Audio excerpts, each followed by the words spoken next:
नमस्कार दोस्तों, the public news 24 की तरफ से मैं आलोक शुक्ला आज लेके आया हूँ एक नया एपिसोड। आज हम बात करने वाले हैं एक ऐसे क्राइम स्टोरी की जो किसी भी इंसान के लिए एक ऐसा सदमा है। एक ऐसी बात है, हर कोई अपनी जमा पूंजी करके चलता है, सेविंग करके रखता है और सेविंग को बढ़ाने के लिए वो बैंक में डालता है। बैंक में डालता क्यों है? ताकि बुरे टाइम आने पर उस पैसे का यूटिलाइज़ कर सके।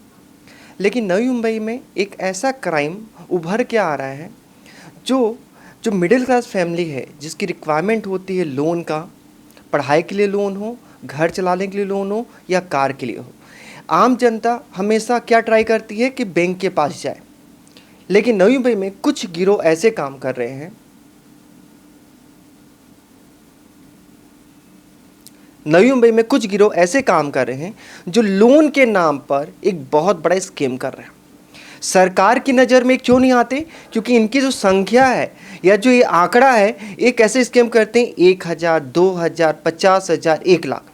अब ऐसे जो संख्या है, इसको जो सरकारी ऑफिसर हैं या सरकारी जो संस्थाएं हैं, जैसे ईडी की बात करूं या फिर मैं सीबीआई की बात करूं या इनकम टैक्स की बात करूं, ये इनके झांसे में नहीं फंसते। क्योंकि जो कंपनी है ये सरकार के दायरे में रजिस्टर्ड नहीं होती है। जब सरकार के दायरे में रजिस्टर्ड नहीं होती है तो सरकार इस पर कार्रवाई नहीं कर पाती। अब ऐसे ही आज जो सबसे बड़ा स्कीम नई मुंबई में हो रहा है, आज हम उसका खुलासा करने वाले हैं। आज हमारे पास शशांक आए हुए हैं, जो हमसे काफ़ी टाइम से जुड़े हुए थे मेल के माध्यम से। वो हमसे संपर्क किए, उन्होंने बताया कि सर मेरे साथ एक ऐसी समस्या हो रही है कि मेरे लोन के नाम पर मेरे साथ फ्रॉड हो चुका है, और मेरा ही नहीं, मेरे साथ और भी कई लोग हैं जिनके साथ में सेम जो है गिरोह है वो फ्रॉड का काम कर रही है। इनकी आप बीती क्या है, आज हम इनसे जानेंगे। तो शशांक, सबसे पहले तो आप हमारे दर्शकों को अपना नाम बताइए और आप कहाँ के रहने वाले हैं? नमस्कार, मेरा नाम शशांक पावस्कर है। मैं नेरुल का रहने वाला हूँ। जैसे कि मैंने आपको बताया था कि एक लेडी है जिनकी मेरी मम्मी की फ्रेंड है, जिनसे हमें पहचान हुई थी। हमें उस समय लोन की ज़रूरत थी, एंड जब लोन की ज़रूरत थी तो मेरी मम्मी के फ्रेंड ने उनको बताया कि उनकी एक फ्रेंड है जो लोन देती है, लाइक 3% पे हमें साल का लोन मिलेगा। तो मेरी बहन का जस्ट रिसेंटली दिसंबर में शादी हुआ था, तो हमें लोन की ज़रूरत थी। मैं बात कर रहा हूँ 2021 की बात। तो मेरी मम्मी ने बोला था ठीक है मुझे लोन चाहिए, आप प्रोसेस का क्या है बताइएगा और ये आपकी फ्रेंड से मिलवा दीजिएगा। तो मेरी मम्मी की फ्रेंड बार बार हमें फोर्स करने लगी कि जल्दी से लोन ले लो, आपको मिल जाएगा मिल जाएगा।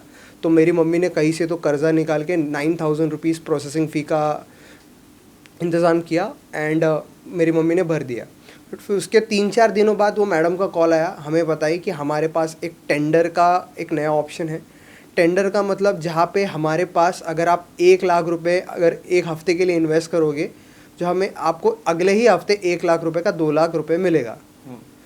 तो मैंने सोचा कि अगर ऐसा है, मुझे पता नहीं था ये टेंडर क्या होता है क्या नहीं।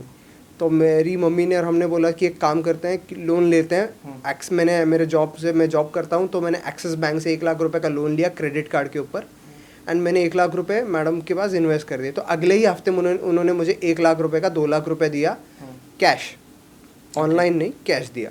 तो कैश दिया और मैंने 1,00,000 रुपये लिए थे। तो और उन्होंने मेरे को बोला कि अगर यही 1,00,000 2,00,000 रुपये जो आपके पास है, अगर आप अगले हफ्ते के लिए इन्वेस्ट करोगे तो आपको इसका भी डबल मिलेगा। तो मैंने बोला नहीं। तो मैंने मेरे दोस्त लोगों को भी इसके बारे में बताया। मेरे दोस्त लोगों ने उनके पास 1-1 लाख रुपए इन्वेस्ट किए। तो जो मेरा पैसा था तो मैंने मेरे घर पे ला के रखा था। तो मैडम ने क्या किया, जो मेरे दोस्त लोगों का है उनका पैसा बोले कि ये 1,00,000 रुपये का उनको 3,00,000 रुपये मिलेगा, मतलब ट्रिपल मिलेगा, जो अभी तक मिला ही नहीं। जो मेरे पास जो मेरे 2,00,000 रुपये थे वो मैंने मेरे दोस्त को दे दिए थे। अभी तक मेरा ना मेरा प्रिंसिपल आया, ना मेरा प्रॉफिट आया, ना मेरे दोस्त लोगों का पैसा आया। टोटल 12,00,000 रुपये थे।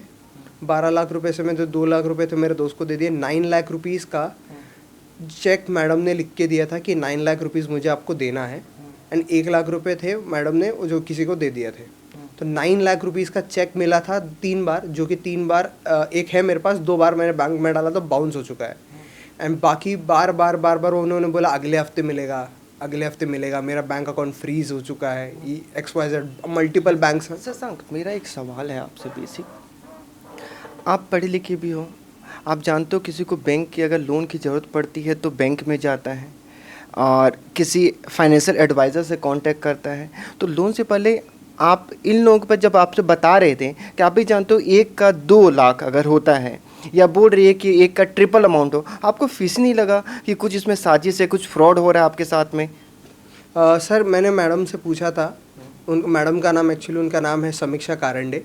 तो उनसे पूछा था कि मैडम ये क्या है, तो उन्होंने मुझे बताया था हम बैंकिंग सेक्टर में या फाइनेंशियल सेक्टर्स में, रियल इस्टेट्स में इसको इन्वेस्ट करते हैं और वो टेंडर को बुक अमाउंट किया जाता है, हम उसको विड्रॉ कर देते हैं, जिससे हमारे पास जो अमाउंट एक्स्ट्रा आती है, that's why we give you this amount of money. तो और उनके साथ उन्होंने यही बोला था कि अगर आपको एश्योरिटी चाहिए will give you the cheque. आपको ही पता है अगर चेक एश्योरिटी मिलता है, अगर हम उसके खिलाफ कंप्लेंट कर सकते हैं।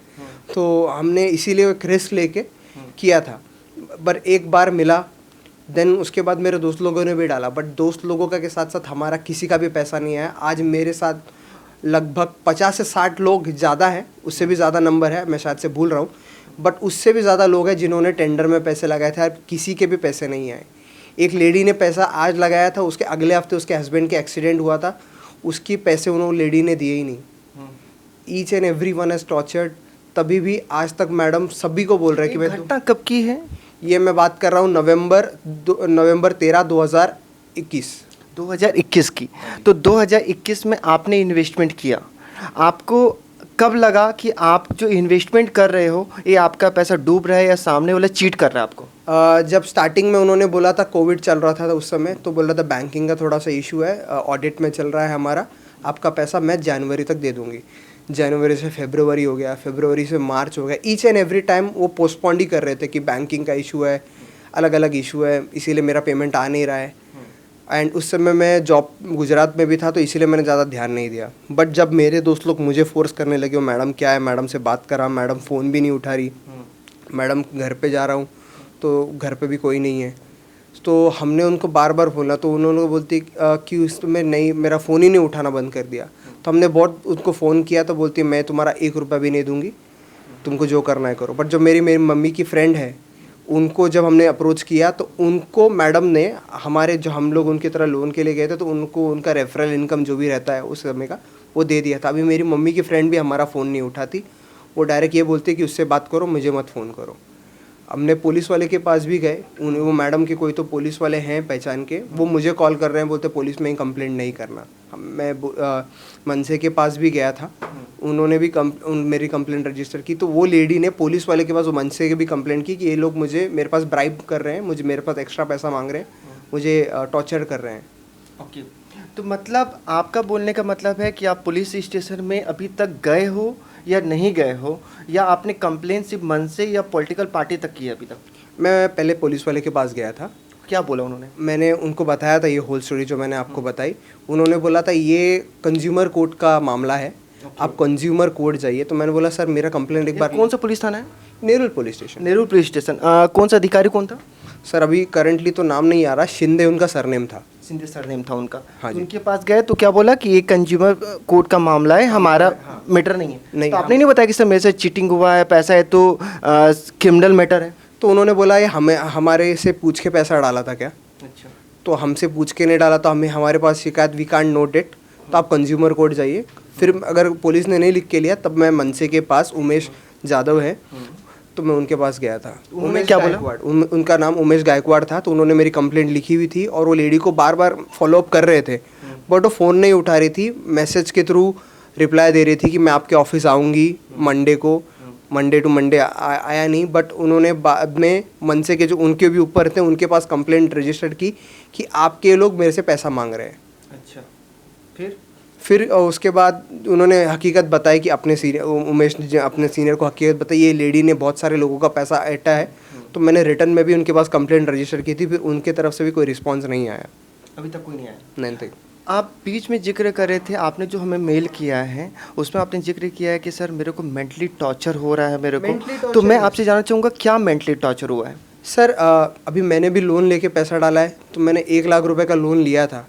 Every month I am paying the EMIs, and EMI के साथ साथ मेरी मम्मी को BP का इशू है, शी वॉज वेरी इल। मेरी मम्मी को एडमिट किया था एंड वो बिल लाखों के ऊपर गया था। 2-3 हफ्ते मम्मी एडमिट थी। तो मैंने उनको, मैडम को बोला था, मैडम मेरा पैसा दे दो, मेरी मम्मी का रिपोर्ट सब भेजा था मैंने। उन्होंने बोला था कि मैं 1-2 दिन में आपका पैसा पूरा का पूरा देती हूँ।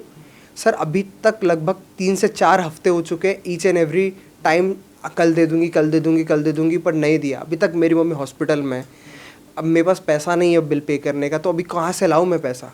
मेरी मम्मी भी उनको कॉल कर रही है, हाँ मैडम मैं आपका पैसा दूँगी दूँगी, बट आया ही नहीं पैसा। और बार बार ईच एंड एवरी डे जिस दिन पैसा मिलने के टाइम नया नया कारण, नया नया लेटर भेज रहे हैं, बोल रहे हैं मेरा बैंक फ्रीज हो चुका है, मुझे लोग टॉर्चर कर रहे हैं, मैं इतना मदद करने के बाद भी लोग गाली दे रहे हैं। मैंने हम एक बार भी गाली नहीं दिया। Then also she is saying हम उनको टॉर्चर कर रहे हैं। हम आपको टॉर्चर कर रहे हैं या आप हमको टॉर्चर कर रहे हैं? तो शशांक, जैसा आप दोस्तों आप जैसे न्यूज़ देख रहे हैं, आप शशांक को देखने के बाद लगता है कि शशांक को जो अभी से लेकर जब से घटना घटी है और अभी तक जो टॉर्चर हो रहा है, वाकई में एक यूथ के लिए सबसे बड़ा दुखदायी होता है। टॉर्चर क्या होना, सिर्फ मारपीट नहीं होता है। जो इन्होंने बैंक से क्रेडिट कार्ड से लोन लिया एक ज़रूरत के टाइम पर, आज उनका इंटरेस्ट पे करना पड़ रहा है।